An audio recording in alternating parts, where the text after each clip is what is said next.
The stars looked peaceful from Earth's orbital diplomatic station. Commander Susan Wright stood at the viewing window, her hands clasped behind her back. For over 100 years, humans had been part of the galactic community. They were seen as the new kids, not very strong, not very fast, but creative and friendly. Most alien species found humans cute, like puppies who had learned to build spaceships. Susan didn't mind. Peace was good. Trade was good. Learning about the universe was good. Her job in the Earth Diplomatic Corps meant helping humans and aliens understand each other better, but something was changing. Susan could feel it. "Commander, you need to see this," Lieutenant Greg Hoffman said, walking quickly into the room. His face looked tight with worry. Susan turned from the window. "What's wrong?"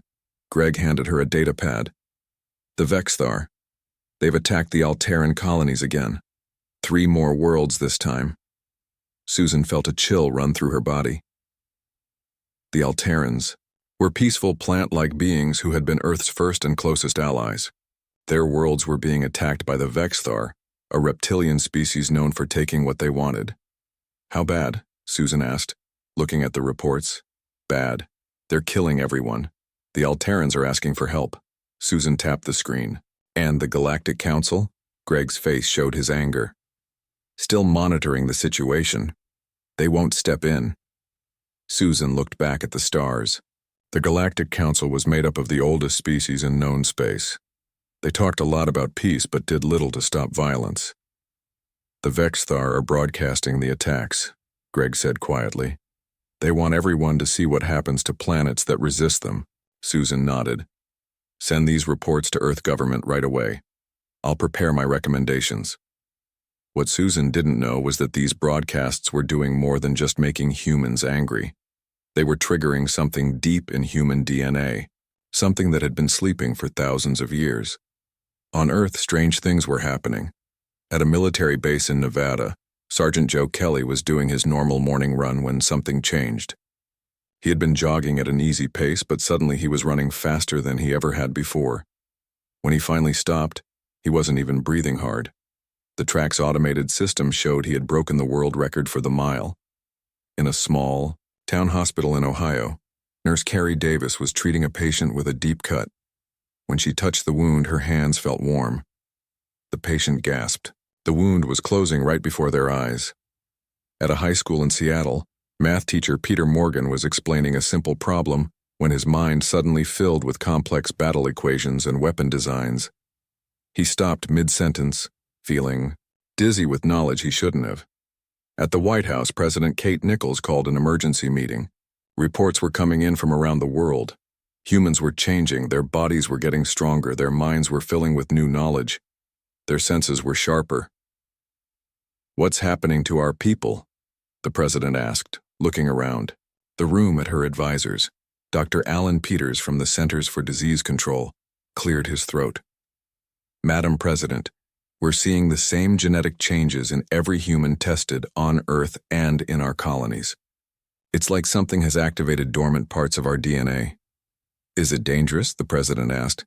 "Not exactly dangerous, but..." Dr. Peters struggled to find the right words. "It's changing who we are." The door opened, and General Paul Martinez entered the room. Everyone turned to look at him. His eyes had changed. They now glowed with a faint amber light. "General," the president asked, alarmed. "I can explain what's happening," Martinez said, his voice deeper than before. "Or rather, I suddenly know what's happening." The room fell silent. "Humans are not what we thought we were," Martinez continued. "We were made, engineered by a species that died out long ago. They built us as weapons, as protectors. We were designed to sleep until needed." "That's..." the president began, but couldn't find words to continue. "I know it sounds crazy," Martinez said, "but I can feel it. The knowledge is inside me now, inside all of us, and it's waking up because someone has threatened those under our protection." Dr. Peters was checking data on his tablet. "The general might be right. The genetic changes are most pronounced in military personnel, but everyone is affected, and the changes seem to start exactly when the Vexthar began broadcasting their attacks on the Alterans." President Nichols looked at her hands.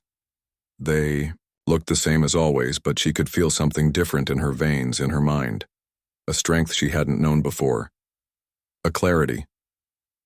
"If what you're saying is true," she said slowly, "then what happens next?" General Martinez stood straighter. "We answer the call. We protect our allies. We become what we were made to be." "And what is that exactly?" the president asked. "War gods," Martinez answered simply. In space, on the Earth diplomatic station, Susan Wright was feeling the changes too.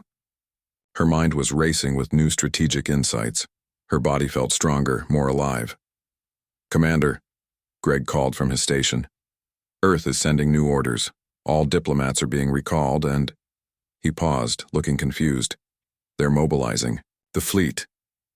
"Earth doesn't have a fleet," Susan said automatically. "Earth had only a small number of defensive ships." "They do now," Greg replied, showing her the images coming from Earth orbit. Massive shipyards had appeared, building vessels with technology humans shouldn't have. Susan felt knowledge flooding her mind. She could look at the ship designs and understand exactly how they worked, even though she had never seen such technology before. "The bell has been rung," she whispered, not knowing why those words came to her mind. On the Alteran homeworld, the sky was filled with Vexthar ships. The plant-like aliens prepared for their end, sending out final distress calls to their human allies. What the Vexthar didn't know was that millions of light years away, on a small blue planet, an ancient weapon system was powering up. Humans had heard the call. The war gods were waking up and they were angry. Lisa Dawson walked into the military base feeling strange. 2 weeks ago she had been teaching 5-year-olds their ABCs. Now she knew how to use weapons that Earth hadn't even invented yet. "Ms. Dawson, please follow me," said a young soldier. He led her through long hallways filled with people moving with purpose. Everyone looked different now, stronger, faster. Their eyes had the same amber glow that Lisa saw in her own mirror each morning. The soldier opened a door to a large room filled with screens and people in uniform. At the center stood Dr. Frank Williams, who used to study human genes before the change. "Lisa, thank you for coming," Dr. Williams said. "We need your help." Lisa nodded. "I know, I can feel it." Dr. Williams turned to a screen showing what looked like a blueprint. "Can you tell us what this is?" Lisa looked at the image. Knowledge filled her mind instantly. "It's a gravity cannon. It uses the pull of small, controlled black holes to tear apart enemy ships." She blinked, surprised at her own words. "I don't know how I know that." "None of us do," Dr. Williams said. "But all across Earth, people are suddenly experts in war technology we've never seen before. Teachers, farmers, office workers, all accessing knowledge that was hidden in our DNA." In another part of the base, President Kate Nichols watched as General Martinez showed her the new ships being built in orbit. "How is this possible?" she asked. "We didn't have the technology for these a month ago." "We always had it," Martinez explained. "It was locked inside us. The Vexthar attacks on the Alterans triggered something in our genes, like an alarm. Clock set thousands of years ago." The president looked troubled. "So we were made to be weapons?" "Protectors," Martinez corrected. "The knowledge coming to me suggests we were created by a species called the Shapers. They made us as a safeguard, to sleep until the galaxy needed us." On Mars Colony, engineer Ryan Cooper stared at his hands. They had just built a working prototype of a weapon he had dreamed about 3 nights ago. It could bend light around ships, making them invisible. "This shouldn't be possible," he told his team. "I was trained to build simple colony equipment. Now I'm creating stealth technology that breaks the laws of physics as we understood them." His assistant, Olivia Cruz, nodded. "It's the same for all of us. Yesterday I redesigned our life support system. It's now 3 times more efficient." Across human space, the transformation continued. Bodies grew stronger. Minds expanded. Skills no human had ever learned suddenly became second nature. In orbit, around Jupiter, the newly built warship EDF Retribution finished its first test flight. Its captain, Victor Ramirez, sat in the command chair feeling the ship respond to his thoughts. "The neural connection is perfect," he reported to Admiral. Diane Miller. The ship feels like part of my body. Admiral Miller nodded. She had been a naval officer before the change, but now she found herself promoted to lead Earth's new defense fleet. All captains report the same. The ships are bonding with their crews. It's more than that, Captain Ramirez said quietly. The ship feels alive. And it's angry about what happened to the Alterans. Miller looked out at the fleet gathering around Jupiter. Hundreds of ships now, with more joining every day. Ships that shouldn't exist, crewed by people who shouldn't know how to fly them. We're nearly ready, she said. The Vexthar don't know what's coming. In the Galactic Council chambers, alien representatives watched data feeds from Earth with growing alarm. This is impossible, said the Tellarite ambassador, his fur standing on end. Humans were a primitive species. Now they're building warships that match or exceed our best technology. The Jurgen representative waved a tentacle. We should have seen this. Their physical abilities were always below average for their planet's gravity. Their brains too large for their evolutionary needs. They were engineered. By whom? Asked another ambassador. That's what frightens me, replied the Jurgen. Whoever made humans is no longer here to control them. Back on Earth, Lisa Dawson stood in a massive factory that had appeared almost overnight. Workers were building weapons based on designs that had come from her mind. Is it right? She asked Dr. Williams, who stood beside her. Using this knowledge to make weapons? Dr. Williams looked troubled. I've asked myself the same question, but the knowledge isn't just about weapons. Look. He showed her another room, where people were working on different devices. Healing technology, advanced shields, tools to evacuate civilians faster. We're not just becoming warriors, we're becoming protectors. Lisa felt something deep in her mind click into place. That's the purpose, not just to fight but to protect. In orbit around Earth, Susan Wright boarded her new command, a sleek diplomatic vessel that was also a powerful warship. Her crew, once simple diplomats, now moved with military precision. Commander, said Lieutenant Greg Hoffman, the Alteran ambassador is requesting to speak with you. The viewscreen showed the plant-like alien, its leaves trembling with emotion. Commander Wright, we have heard of Earth's transformation. Is it true you are coming to help us? Susan nodded. We are. The Vexthar attacked those under our protection. We cannot allow that. But your species was never militaristic, the Alteran said. This change, it is not natural. Susan felt the new knowledge rise within her. On the contrary, Ambassador, we're becoming what we always were meant to be. In the White House Situation Room, President Nichols made her decision. We will aid the Alterans. Send the fleet. General Martinez, his eyes glowing brighter, nodded. The first battle group is ready. Admiral Miller will lead the operation. What should we expect? The President asked. The Vexthar believe they're facing the humans they've always known. Peaceful, cautious, technologically limited. Martinez smiled, showing teeth that seemed sharper than before. They're about to meet the real us. In deep space, the Vexthar fleet surrounded the Alteran homeworld. Supreme Commander Drazek watched from his flagship as his forces prepared the final assault. Any response from the humans? He asked his communications officer. None, Commander. Their diplomatic vessel left the system 2 days ago. Drazek made a sound of contempt. As expected, they hide behind their council membership, but have no stomach for war. Sir, the sensor officer suddenly called out. Multiple objects emerging from faster-than-light travel. Hundreds of them. Drazek turned to the view screen. What he saw made his cold blood freeze. A fleet of ships unlike any he had seen before had appeared at the edge of the system. They moved with impossible coordination, already forming attack patterns. Impossible, he whispered. The humans have no such fleet. His communications officer looked up in fear. Sir, they're broadcasting on all frequencies. The message that came through was simple in perfect Vexthar language. You rang the bell, we have answered. The human fleet moved forward and the war gods awoke to battle. The space around the Alteran homeworld lit up with weapons fire. Admiral Diane Miller stood on the bridge of the Retribution, watching as her fleet moved with perfect coordination against the Vexthar ships. "Target their command vessels," she ordered, her voice calm despite the battle raging around them. "Disable their communications first." Captain Ramirez nodded, his hands moving across the control panel with newfound skill. "First wave of strikes successful. Their flagship is trying to regroup their forces." On the main screen, Miller could see the Vexthar ships scrambling to form a defensive line. They had expected to face a small diplomatic force, if anything. Instead, they faced hundreds of advanced human warships crewed by people who somehow knew exactly what they were doing. "They're trying to run," said Lieutenant Ed Parker from the sensor station. "3 of their destroyer groups are turning away from the planet." Miller shook her head.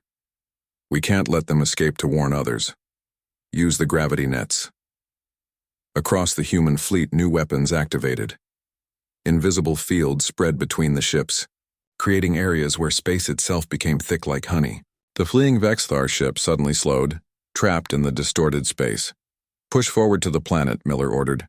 "Ground teams prepare for deployment." In the lower decks of the Retribution, General Paul Martinez checked his armor one last time. Around him, soldiers who had been ordinary people just weeks ago now moved with the precision of elite warriors. Some had been postal workers. Others had been office clerks or store managers. Now they were all soldiers.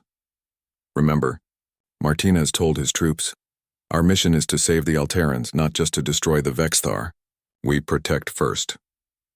The transport ships launched from the fleet, diving through the atmosphere toward the Alteran cities where the Vexthar had established control centers. Martinez felt the changes in his body as they descended. His muscles seemed denser, his senses sharper. Knowledge of combat techniques he had never learned filled his mind.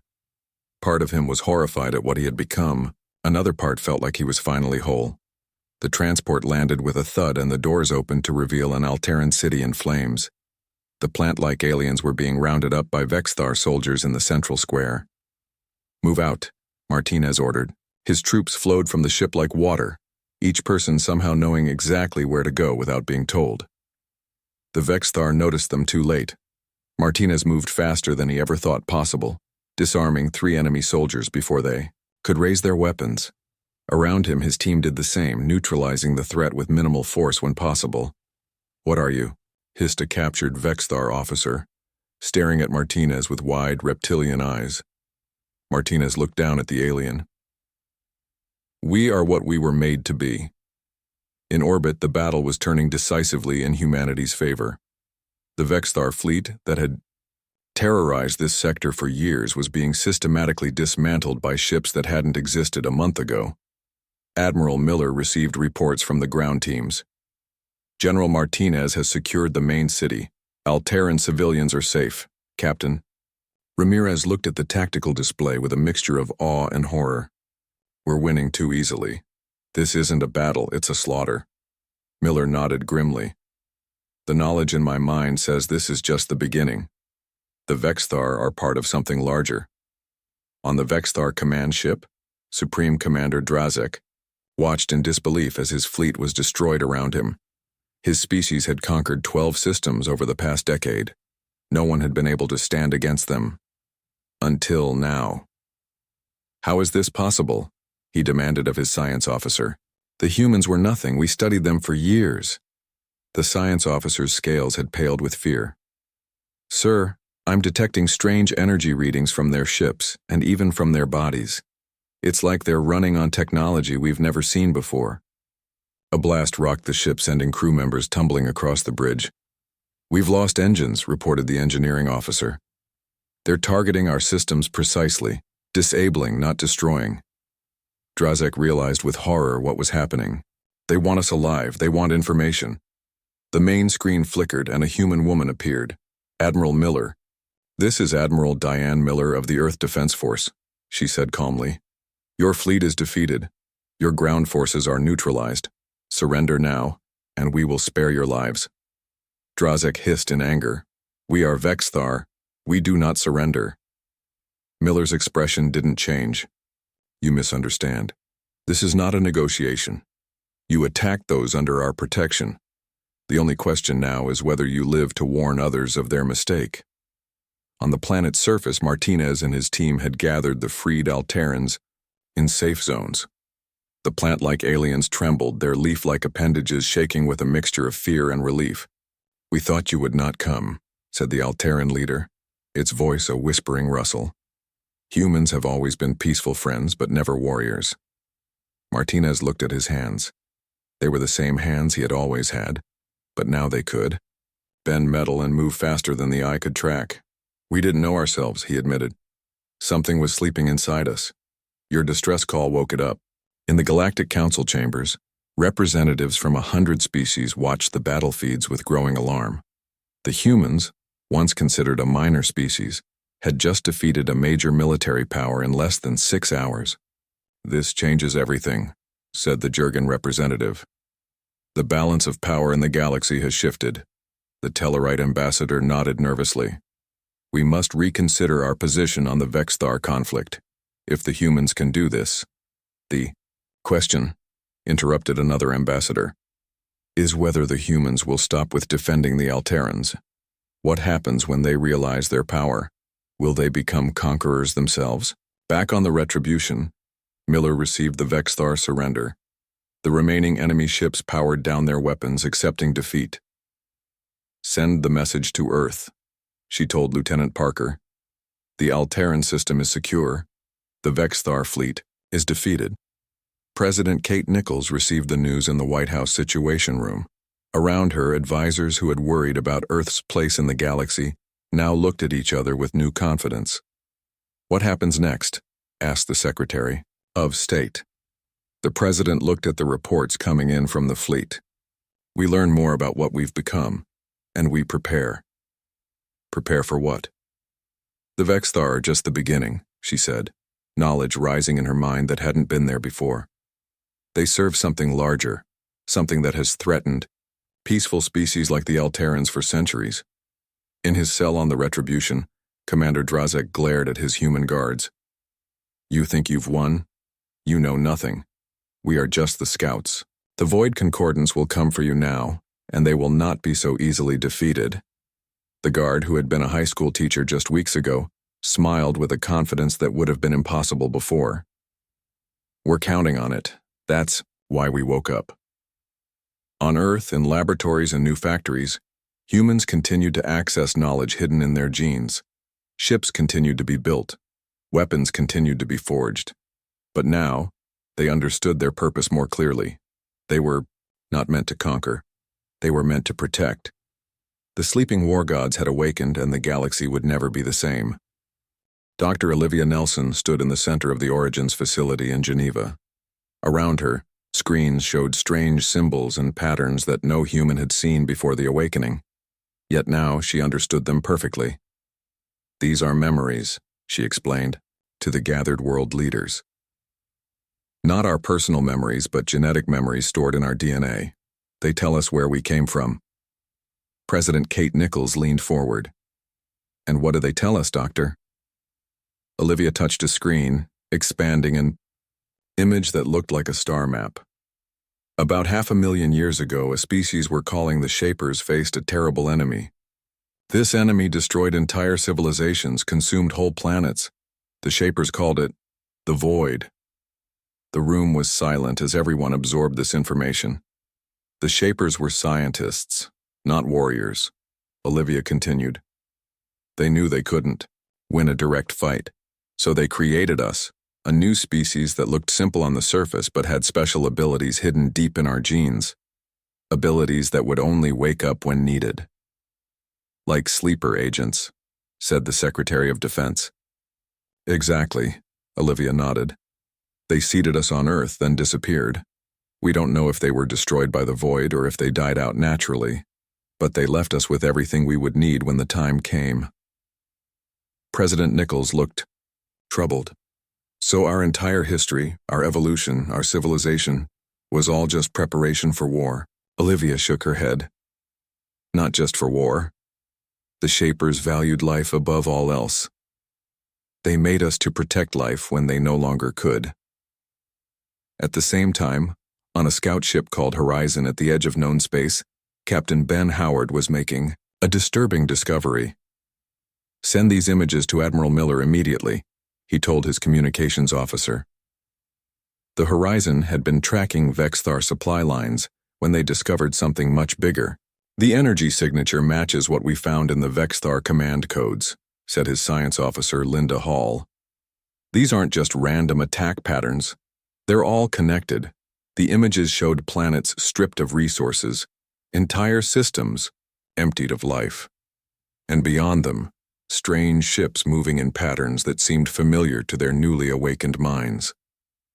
"The void," Howard whispered, the knowledge rising from his genes. "It's still out there, and the Vexthar are just its advance force." Back on Earth, Lisa Dawson was helping to train new pilots. Her kindergarten classroom now felt like a distant memory. "Focus on the connection," she told a young woman who had been a chef before the awakening. "The ship isn't just a machine. It's part of you now." The pilot nodded, her eyes glowing with the same amber light that all humans now shared. "I can feel it. It's like it knows what I want before I do." Lisa smiled. "That's because these ships were designed for us, for what we really are." Later that day, Lisa met with Dr. Frank Williams in the research center. "Are you okay with all this?" he asked her. "The change, the fighting, all of it?" Lisa looked out, the window at the ships being built. "Sometimes I miss my old life. The children, the simple days. But then I remember what's at stake." She tapped her head. "These memories show us what happens when the void wins. Entire species wiped out. Planets left empty. If we don't fight, that will happen to everyone, including Earth." Williams nodded. "I feel the same way. It's strange to suddenly have this on purpose, but it also feels right." On the diplomatic station, Commander Susan Wright met with representatives from 20 alien species. Many looked nervous in the presence of the changed humans. "We understand your concerns," Susan told them. "We've changed in ways that frighten you. But our purpose isn't conquest. It's protection." "How can we be sure?" asked a small, furry alien from a world called Mira. "You defeated the Vexthar so easily. What stops you from taking over the galaxy?" Susan felt the ancient knowledge rise within her. "Because that's not what we were made for. The Shapers didn't create us to rule. They created us to guard." In deep space, the Horizon continued its mission, following the trail of the Void's forces. Captain Howard recorded his findings. "The pattern is clear," he reported. "The Vexthar and at least 5 other aggressive species are all working together, all answering to something bigger. They're systematically destroying or absorbing peaceful worlds at the edge of the galaxy and moving inward." His report reached Admiral Miller on the Retribution. "This confirms what the genetic memories suggested," she told her officers. "The Void Concordance has been operating for centuries, maybe longer.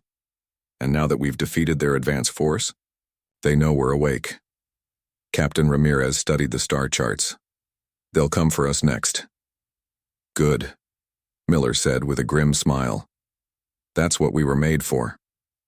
On Earth, factories that had once made cars or phones now produced weapons and ships. Every human seemed to know exactly what to build and how to build it. Knowledge that had been locked away for thousands of years now flowed freely. General Martinez oversaw the training of new ground forces. "Again," he called to the troops practicing combat moves they had never been taught. "Your bodies know what to do. Trust them." The soldiers moved faster with each practice. Some could now run as fast as cars. Others could lift weights that would have been impossible before. "We're becoming something else," Martinez's aide said quietly. Martinez watched, the training with mixed feelings. "No, we're becoming what we always were." In the White House, President Nichols called an emergency meeting of the world's leaders. "The Horizon has confirmed what we feared," she told them. "The Void Concordance is real, and they're coming for us and our allies. We need to prepare." "Our military readiness is at levels we never thought possible," said the Chinese president. But is it enough? Knowledge that wasn't hers filled Nichols' mind. "The Shapers designed us to face this threat. They gave us everything we need if we can fully access it in time." In space, The first reports of direct attacks by Void Concordance forces came in. A small human colony on a distant moon sent distress signals before going silent. Admiral Miller diverted 3 battle groups to intercept the enemy ships. "We need to know exactly what we're facing," she told her fleet commanders. "Engage cautiously. Learn everything you can." The human ships met the attackers near an asteroid field. The battle was fierce but brief. The human ships, guided by awakened instincts, moved with impossible precision, anticipating enemy tactics before they happened. Afterward, Captain Howard's team examined the captured enemy vessels. "These ships aren't Vexithar," he reported. "They're something new. And they're not fully organic or mechanical. They're a blend of both." Back on Earth, Dr. Nelson studied the new data. "This confirms what the genetic memories told us.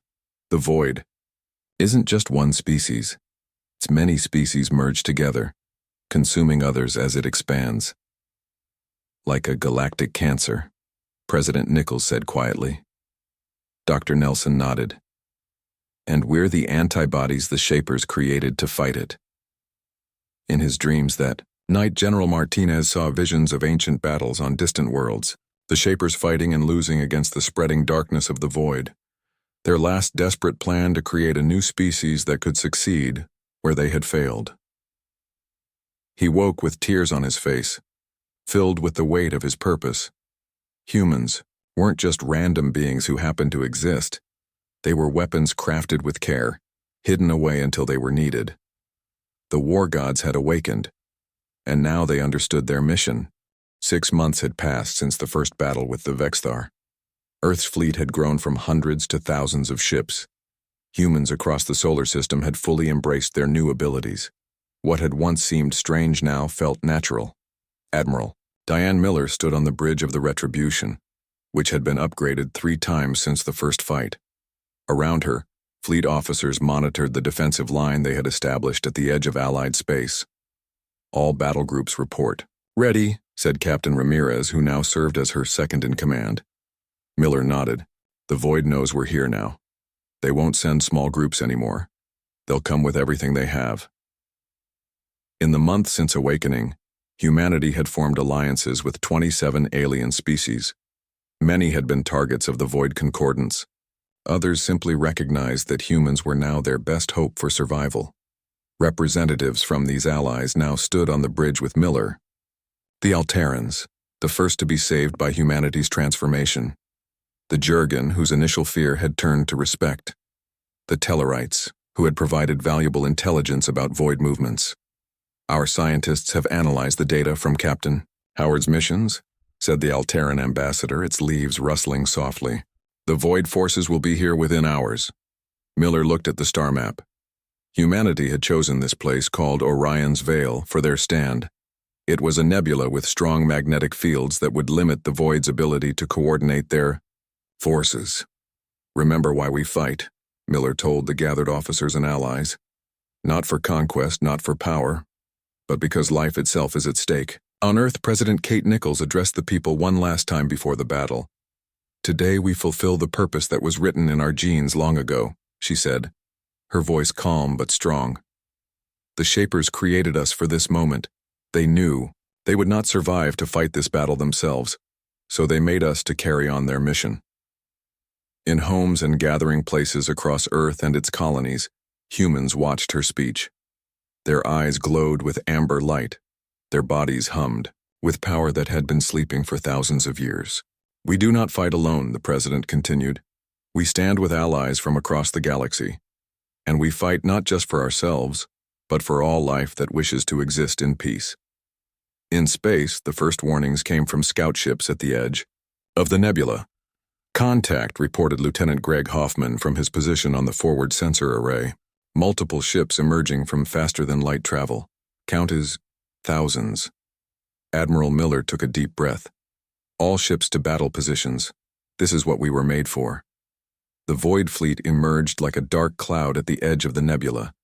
Their ships weren't all the same. Some were clearly Vexthar in design. Others belonged to species humans had never encountered. But all had been changed, twisted into new forms that were part machine, part living tissue. "They're hailing us," said the communications officer. Miller nodded.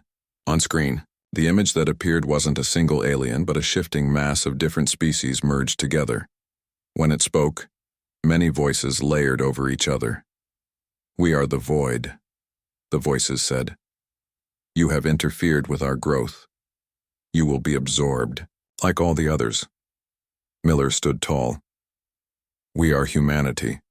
We were created to stop you. We offer you one chance to leave this galaxy in peace."